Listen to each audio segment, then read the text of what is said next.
Delicious.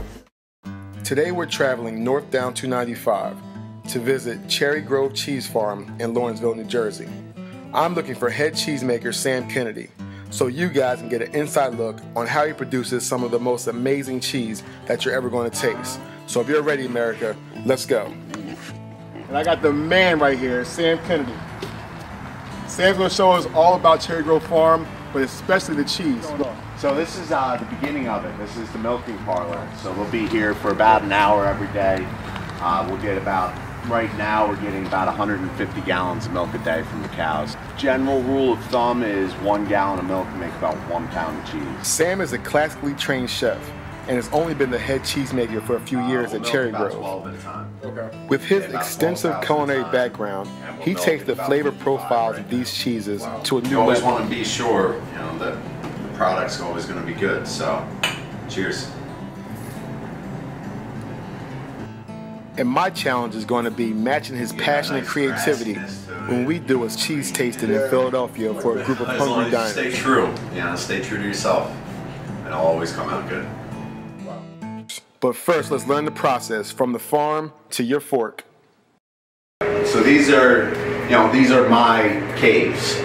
So, what we do here is, of course, we're in New Jersey, so we don't have mountains. I can't build a cave really without, digging up a lot of land. So what we did is we created an artificial environment. Okay. So I have 4 different cheeses in here right now. I have, the Breeze on the left, I have a couple of the little Laylas in the back, and then I have all my older Toma. Layla, you can start eating at about a week and a half old. Really? The Brie, you don't want to... I'm impatient, huh? Yeah, this is all my younger cheeses. So these are all the Tomas that are still being washed.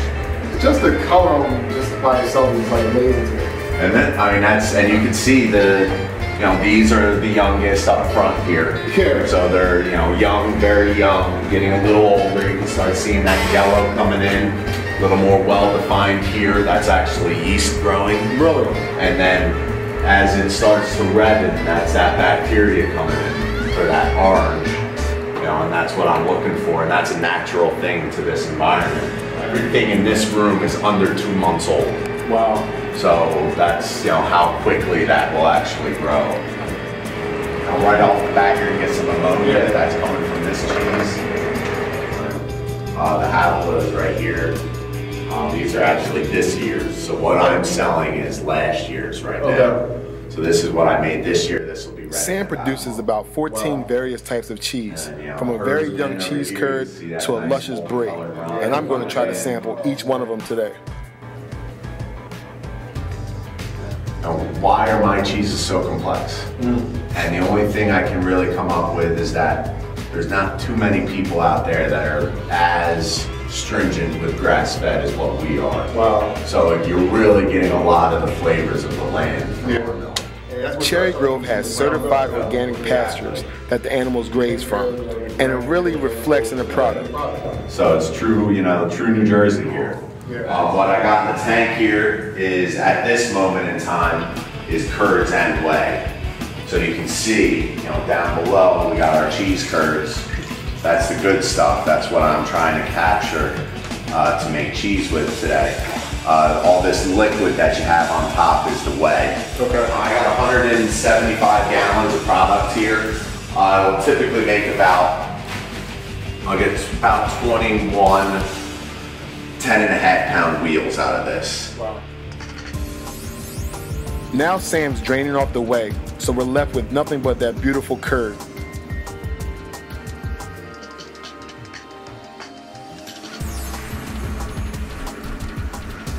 It's all nice and compacted together, and that's actually what's called knitting. Okay. So the cheese is actually forming itself. Nice.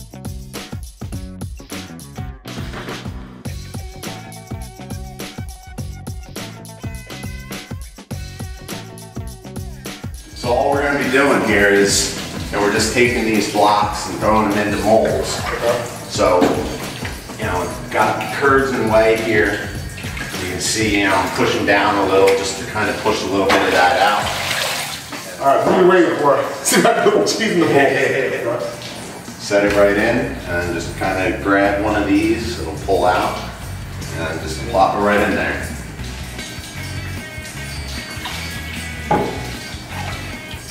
Good. You got it. They not too hard being a cheesemaker. Yeah, see, that's what I do.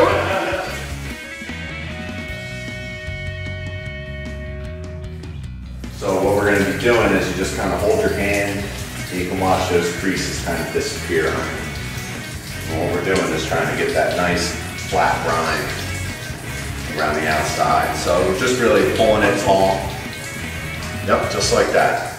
Yep. Pressing and pulling. Yep, getting that cheesecloth centered, getting it nice and smooth. Oh man, so you tell me the cheesecloth tastes like cheese. Yeah. Sorry, kids. So that's day cheese. Wow, awesome, man. Now for my favorite part. I get to sample some of these wonderful cheeses. I've been waiting for this all day. When they sun dry them, they cover one back over at night. Wow. So that's the eartha. So you get The first one we're tasting is Chili Jack. The chilies have such a bright flavor with a smoky undertone, and I'm getting a few ideas on how I'm going to use this in the dinner. It's almost smoky in the flavor of it. Well, that's nice. Rosedale is that, washed cider one. Next is a Rosedale. Creamy texture with a sharp Swiss-like flavor. And very flavor, nice. I mean, just the depth of flavor. Both of these cheeses are incredible. Yep. And which one is this? Of course, our Avola. Avola is our Italian Alpine style. Yeah, so it's a granite. Yeah. Far my personal favorite, Avola. This cheese's flavor profile is out of control. The depth of flavors, I can't wait to use this one. This is getting me excited. This is a pizza flavored cheese curd. So these are cheddar cheese curds. They're just cheddar cheese before you would press them into a block. Okay, nice. So nice fresh eating cheese. Now the cheese curds. The unpressed form, lightly seasoned, just beautiful, fresh, young, just like me. I'm going to use it. This is a different color lines, but look at this. I mean, that's like a pink rose petal. I mean, that's amazing. That's how we do it here in New Jersey. There's no place in the world that can do it like this. We have all the resources here, all the knowledge here, and that's what we're going to show the world. Like it or not, here we come. Today, this episode of Jersey Chef, we're doing a complete cheese menu. We visited Cherry Grove Cheese Farm in Lawrenceville, New Jersey, and now we're here, farm to table. So what we're going to be doing today is we're doing 5 dishes, 5 courses, using all this amazing cheese. So I hope you're ready, America. We're back with my man Sam. So we're in the farm, all down and dirty, and now we're in the beautiful home of Miss Lisa Dykstra. And she's so wonderful to allow us to come and cook in our home today. Alright, so what we're doing first is, we're taking the cheese curd. We made a beautiful cheese curd sauce. Now one of my favorite things growing up is soft pretzel and cheese sauce. I said, what better way to start this meal off than having a roll of bread with some nice soft pretzel. So we used 2 cheeses in this first course, the young cheese curds and the aged Avola. The contrast of flavors between both cheeses, paired with that warm, beautiful soft pretzel, fresh herbs, fleur de sel, and a little drizzle of white truffle oil, is going to be a beautiful starter. And get this party started off right. Save Avola. Get some of everything. It'll be beautiful. And these are nice, warm, fresh out the oven. You're welcome.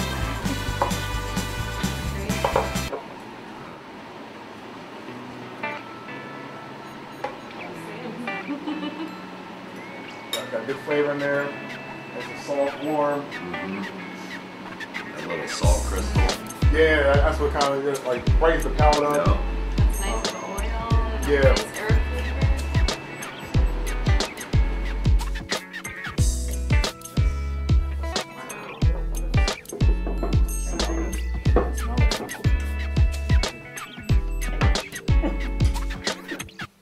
Thank you. I'm just going to take my fingers. I never would have thought truffle goes with pretzel. Good though. Combination you wouldn't expect was very delicious. 2 cheeses for contrast. Now, are these the cheeses that Sam made? These ones on top? Yes. Oh. Every cheese that we use today, Sam made. They're wonderful. Now, I couldn't do a cheese menu without grilled cheese and tomato soup, a childhood favorite, but we're going to turn it up Jersey Chef style. A little more love, put them on the grill, got them nice and smoky, and then we pureed them up with some cream, some stock, and some other ingredients. They're beautiful. Now, with this, we paired the full metal jack. So I love that name, Full Nettle Jack. It's one of my favorite movies. Full Nettle Jack is a So jack Full Nettle cheese Jack, made with the has some herb kind of steamed bitter nettles. smoke to it. So we put that into with the sweetness of the tomato soup, into the grilled cheese, it's a little rosedale on top, and then we just mix the rosedale with some bean sprouts, a little olive oil, a little sea salt, and it has a little texture, and we should be in there. So dive on in there. I'm just like, Wow, that's amazing. Diners off the hook. This is when you're super What something is else in there. What is it? Tomato? it's the smoke. Tomato, cream, stock, beans, garlic, Yeah. shells, and things that into the person itself. And love, it's a little love. It's Yeah, it's not a a love. lot. It's It's not a Love lot. is It's a lot. different. It's an Yeah, ordinary love love. everything, that's right. All you need is love. Now, wait, this cheese, what was the cheese is? Now the cheese beside the grilled cheese is called Full Nettle Jack. It's so good. Ever so much. And then what kind of oil did you put on the bread? You probably just don't down olive. that Because olive oil is amazing. way, probably. For our next course, we did a pork shank hash with rosedale, and then paired that with a frisee salad, tossed with the chili guys, jack we're dressing. We're picking up our braised pork shank hash with one of your farm fresh poached eggs, a little frisee salad, a chili jack. So we made a chili jack dressing. We got frisee, came out beautiful. Put a little bit of rosedale into the hash itself. We took some of the braising liquid from the pork shanks, reduced it down with a little butter, and used that as the sauce. And we got to use one of Sam's farm fresh eggs that was just laid the day before. The freshness just took this dish to another level. What that rosedale, I love it so. Let's see what they think. Hash, farm fresh poached eggs, a little frisee salad with the chili jack dressing. Welcome. What's in the plate to ring rolls? Preferably plate is hot. So how we doing, guys? Wonderful. That dressing really. Yeah, it's chili jack dressing. I came out crazy. We made that. I'm like, yeah, we got one. So we're doing it up. We're gonna go from this table to their table. Let's go see what they're doing in there. Yeah. Amazing. One of the best things I've ever eaten. Thank you. I'm sure. So, you guys enjoying everything so far? Good, good. And now for our entree course. We have our braised short ribs with our toma cheese risotto and a little bit of crispy kale.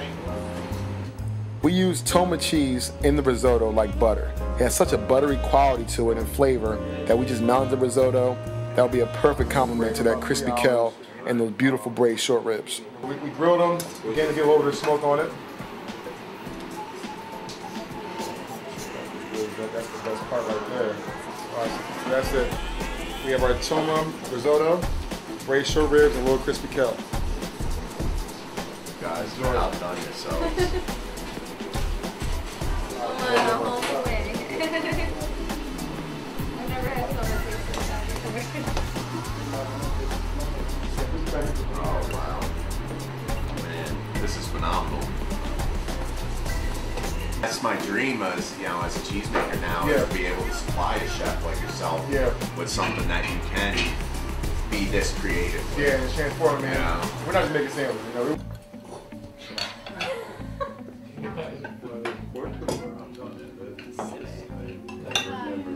Wow, thank you. Thank you so much.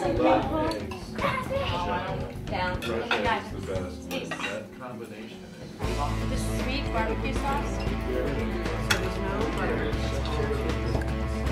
Alright, so we have our final dish, my personal favorite. Today we did the warm apple cobbler but with a herdsman crust. So we did the herdsman cheese. This is Alexa's baby right here. Made this topping for it. Then we did a free ice cream. So on a hot cobbler, I love that hot, that melted ice cream on top of anything hot. Adds a little bit of cool and creamy to it. So please jump right in and see what's going on. This is awesome. Great, thank you. Thank you, Chef. You're welcome. Can I get some of the cheddar crust? Yeah, I mean that crust. I mean just a little bit of game that's in the crust itself. How it all comes together. This one, I mean, I would say, Salt. yeah, Just having the cheese there gives that just that little extra creaminess. yeah, it does. It does. You just need that little bit of ice cream. So I mean, it's just like, you know, grandmom said. I'm gonna take one to my mother. Mom, bring one to you. But I'm not gonna tell you it's cheese in it until you eat it. I'm like, cheese in it? What is this? I thank you guys again. I mean, it's because of your wonderful product that we can do all this flavor and freshness from the farm to the table. So I really thank you.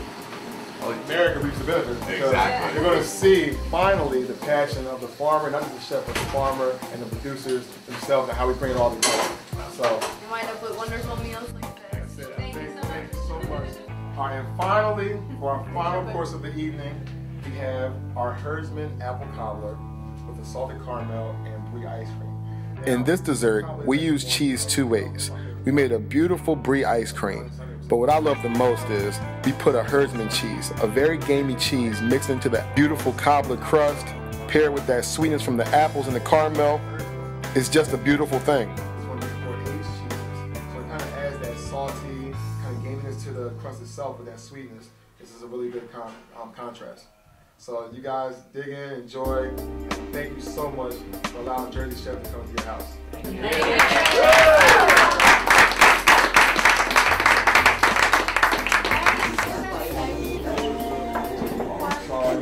We're past the end.